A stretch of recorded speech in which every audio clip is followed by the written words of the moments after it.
जय माता दी। अब सुने आगे की कथा।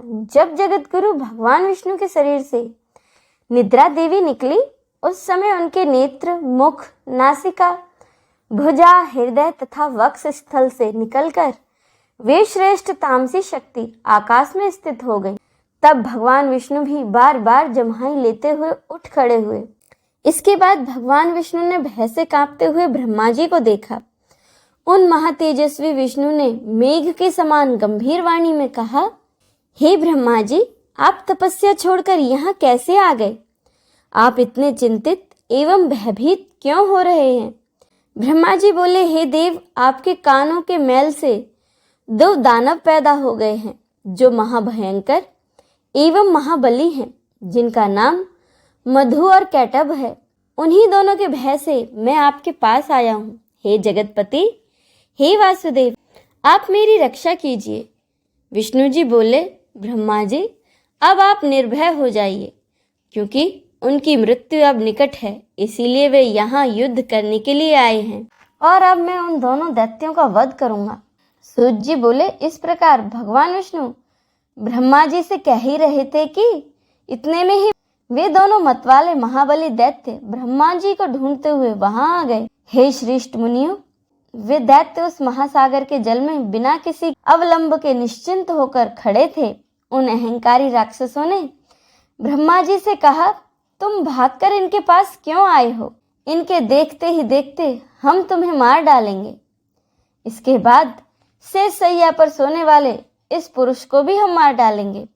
इसीलिए तुम हम दोनों भाइयों से या तो युद्ध करो अथवा यह कहो कि मैं तुम्हारा दास हूँ।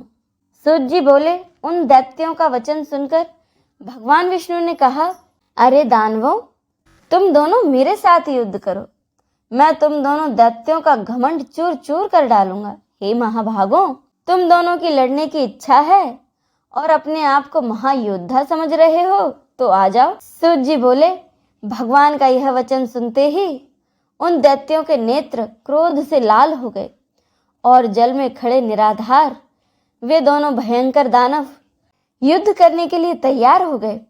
इनमें मधु दैत्य कुपित होकर भगवान विष्णु से युद्ध करने के लिए शीघ्र ही चल पड़ा और कैटभ वहीं खड़ा रह गया।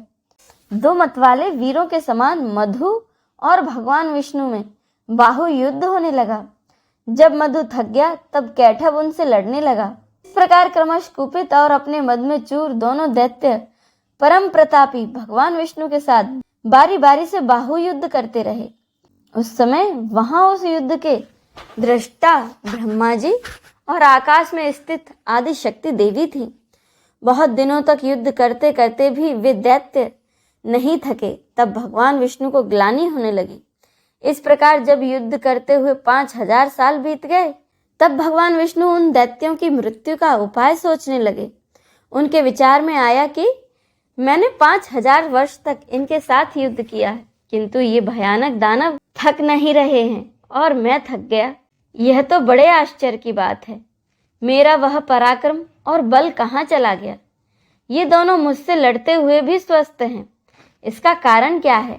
अब मुझे अच्छी तरह से विचार करना चाहिए। इस प्रकार चिंता में पड़े हुए विष्णु जी को देखकर वे दोनों मतवाले दैत्य बहुत ही खुश हुए और मेघ के समान गंभीर वाणी में बोले, हे विष्णु, यदि तुझ में अब बल न हो अथवा युद्ध से थक गए हो तो सिर पर हाथ जोड़कर कह दो कि मैं तुम दोनों का सेवक हूँ, अथवा यदि सामर्थ हो तो हे महामते, आ जाओ, हमारे साथ युद्ध करो। आज हम लोग तुम्हें मारकर इस 4 मुख वाले पुरुष को भी मार डालेंगे। सूत जी बोले, उस महासागर में उपस्थित महामना विष्णु ने उनके वचन सुनकर समान नीति के अनुसार मधुर शब्दों में कहा।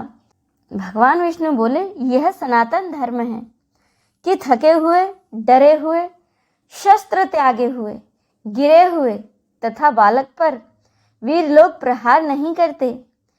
मैंने तो यहाँ 5000 वर्षों तक युद्ध किया है। मैं अकेला हूँ और तुम दोनों भाई समान बल वाले वीर हो और दोनों बीच बीच में बारी बारी से विश्राम भी करते रहे हो। अब मुझे भी थोड़ा विश्राम कर लेने दो, इसके बाद मैं पुनः लड़ूंगा, इसमें कोई संदेह नहीं। बल और अपने मद में चूर तुम दोनों कुछ विश्राम कर लो, तब मैं विश्राम करके न्याय धर्म के अनुसार तुमसे युद्ध करूंगा। सूत जी बोले, भगवान विष्णु की बातें सुनकर दोनों दानव भी युद्ध करने की इच्छा से दूर जाकर विश्राम करने लगे। उन्हें बहुत दूर बैठे देखकर भगवान विष्णु उनके मरने का उपाय सोचने लगे। ध्यान की अवस्था में होकर विचार करने पर उन्हें ज्ञात हो गया कि इन दोनों को देवी द्वारा इच्छा मृत्यु का वरदान प्राप्त है, इसी कारण ये थकते नहीं हैं। भगवान विष्णु सोचने लगे, मैंने तो व्यर्थ ही युद्ध किया, मेरा तो सारा परिश्रम व्यर्थ ही गया। इस वरदान की बात को जानकर भी अब मैं कैसे युद्ध करूं? यदि युद्ध ना भी करूं तो भी ये दैत्य यहाँ से हटेंगे कैसे? यदि इनका विनाश न होगा तो वर प्राप्त दोनों दैत्य सबको दुख देते रहेंगे।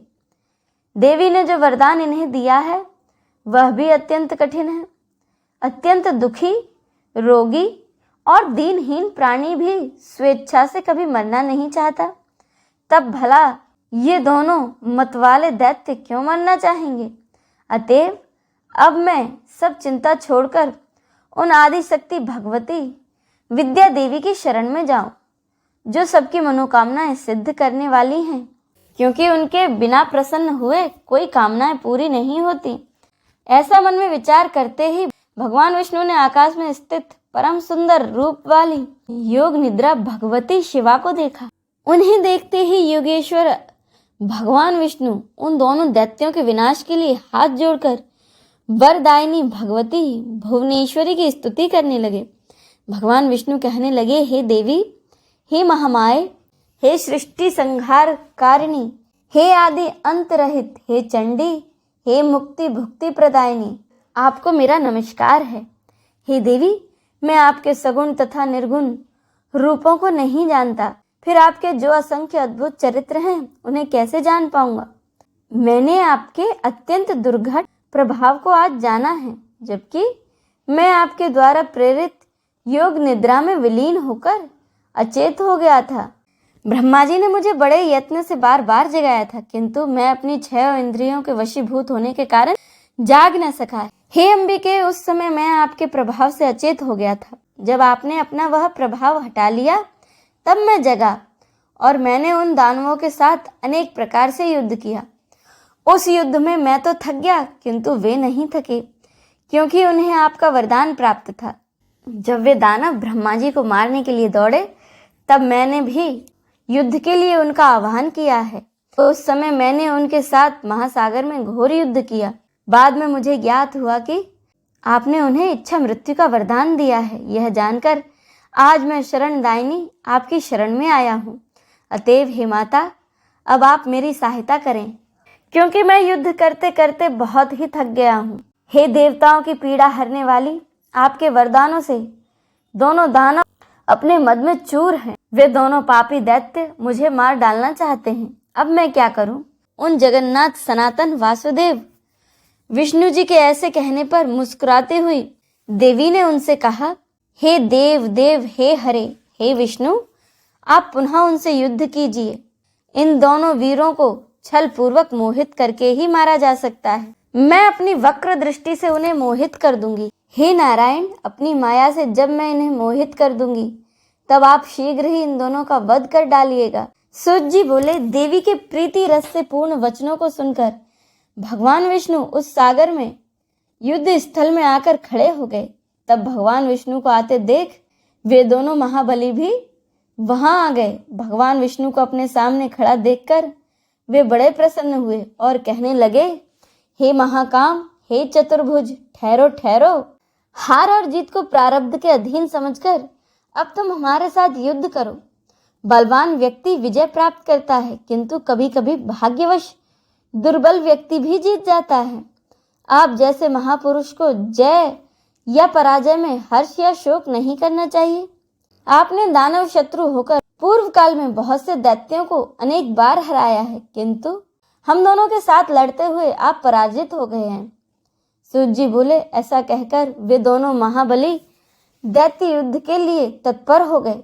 तब वहां अवसर देखकर जैसे ही भगवान विष्णु ने उन दोनों पर अपनी मुष्टि से प्रहार किया, उन दोनों महाबली ने भी भगवान विष्णु पर मुष्टि प्रहार किया। इस प्रकार उनमें परस्पर महाभयंकर युद्ध होने लगा। उन दोनों महाबलशाली दानवों को युद्धरत देखकर नारायण श्री हरि ने दीन दृष्टि से भगवती की ओर देखा। सूत जी बोले, भगवान विष्णु की ऐसी करुणाजनक दीन दशा देखकर अरुण नेत्रों वाली भगवती उन दोनों दैत्यों की ओर देखकर हंसने लगी और उन्होंने दूसरे काम बाणों के समान मंद मुस्कान युक्त तथा प्रेम प्रभाव से भरे अपने कटाक्षों से उन पर प्रहार किया। इस प्रकार देवी के कटाक्षों को देखकर वे पापी मधु कैटभ अत्यंत मोहित हो गए। वे काम में अंधे दानव अपने ऊपर भगवती की विशेष अनुकंपा जानकर काम बाण से अत्यंत पीड़ित होने लगे और अपूर्व शोभाशालिनी भगवती को देखते हुए वे वहीं खड़े हो गए। भगवान विष्णु भी देवी के उस प्रयत्न को समझ गए। दोनों कामी दानवों को देवी की माया से विमोहित जानकर सर्व कार्य सिद्धिक भगवान विष्णु ने वहां मेघ के समान गंभीर एवं मधुर वचनों के द्वारा उन दोनों का उपहास करते हुए कहा, हे वीरों, तुम्हारी जो इच्छा हो वर मांगो। तुम दोनों के युद्ध से मैं अत्यंत हर्षित हूँ, अतः मैं तुम्हें मनोवांछित वरदान दूंगा। यद्यपि पूर्व काल में भी मेरे द्वारा अनेक दानव युद्ध करते हुए देखे गए हैं, किंतु तुम दोनों भाइयों के समान मैंने किसी को नहीं देखा। सूत जी बोले, भगवान विष्णु का यह वचन सुनकर कमल के समान नेत्र वाले काम पीड़ित वे दोनों दैत्य भगवती महामाया को देखते हुए भगवान विष्णु से अभिमान पूर्वक बोले, हे विष्णु, हम लोग याचक नहीं हैं, अतः आप हम लोगों को देना क्यों चाहते हैं? हे देवेश, यदि आप लेना चाहें तो आप मांगिए, हम दे सकते हैं, क्योंकि हम लोग भिक्षुक नहीं हैं, दाता हैं। हे ऋषिकेश, आप अपना मनोवांछित वरदान मांगिए। हे वासुदेव, आपके अद्भुत युद्ध से हम लोग आप पर अत्यंत प्रसन्न हैं। उन दोनों का वचन सुनकर भगवान विष्णु ने उत्तर दिया, यदि तुम दोनों मेरे ऊपर प्रसन्न हो तो यही वरदान कि तुम दोनों भाई अब मेरे ही हाथों मारे जाओ।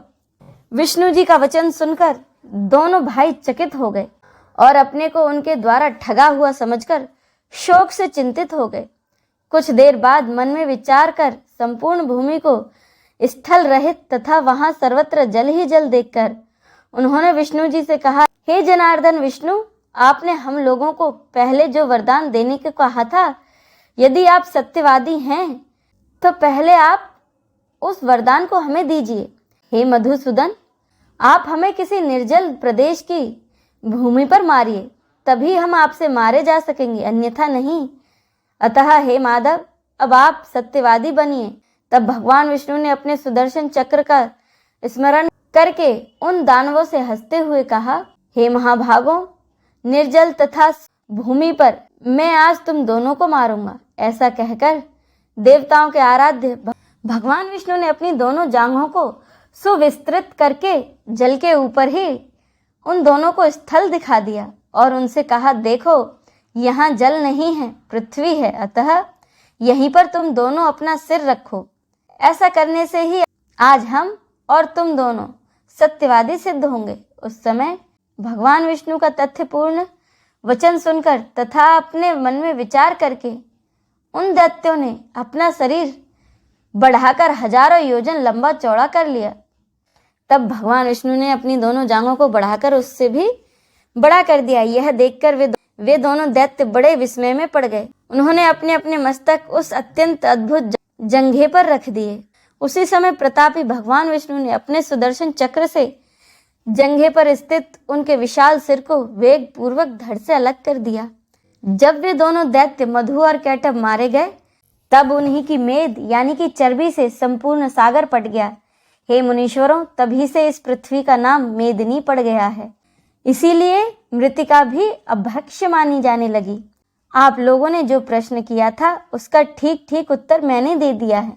बुद्धिमान मनुष्यों को चाहिए कि वे महामाया महाविद्या की सर्वदा उपासना करते रहें, क्योंकि वे पराशक्ति ही समस्त देव दानवों द्वारा आराध्य हैं।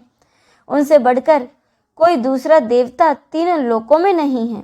यह बात सर्वथा सत्य है, एवं वेदों तथा शास्त्रों निष्कर्ष है कि सगुण अथवा निर्गुण रूप में सर्वदा उस पराशक्ति का ही पूजन करते रहना चाहिए।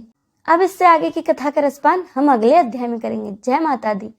अब सुने श्री दुर्गा चालीसा। नमो नमो दुर्गे सुख करनी, नमो नमो अम्बे दुख हरनी। निरंकार है ज्योति तुम्हारी, तीहूं लोक फैली उजियारी। शशि ललाट मुख महाविशाला, नेत्र लाल भ्रुकुटी विकराला। रूप मातु को अधिक सुहावे, दरस करत जन अति सुख पावे। तुम संसार शक्ति लय कीना, पालन हेतु अन्न धन दीना। अन्नपूर्णा हुई जगपाला, तुम ही आदि सुंदरी बाला। प्रलय काल सब नाशनहारी, तुम गौरी शिव शंकर प्यारी। शिव योगी तुम्हारे गुण गावें, ब्रह्मा विष्णु तुम्हें नित ध्यावें। रूप सरस्वती को तुम धारा, देश बुद्धि ऋषि मुनि बारा।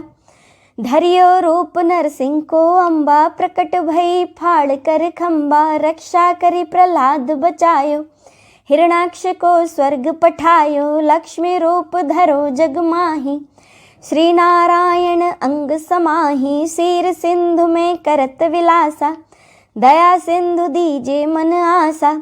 हिंगलाज में तुम्ही भवानी, महिमा अमित न जात बखानी। मातंगी धूमावती माता, भुवनेश्वरी बगला सुखदाता। श्री भैरव तारा जगतारिणी, छिन्न भाल भव दुख निवारणी। के हरिवाहन सोह भवानी, लांगुर वीर चलत अगवानी। कर में खप्पर खड़ग विराजे, जाको देख काल डर भाजे। सोहे अस्त्र और त्रिशूला, जाते उठत शत्रु ही शूला। नगर कोट में तुम ही विराजत, तीहूं लोक में डंका बाजत। शुंभ निशुंभ दानव तुम मारे, रक्त बीज संखन संघारे। महिषासुर नृप अति अभिमानी, जे ही अघभार मही अकुलानी। रूप कराल कालिका धारा, सैन सहित तुम तीह संहारा।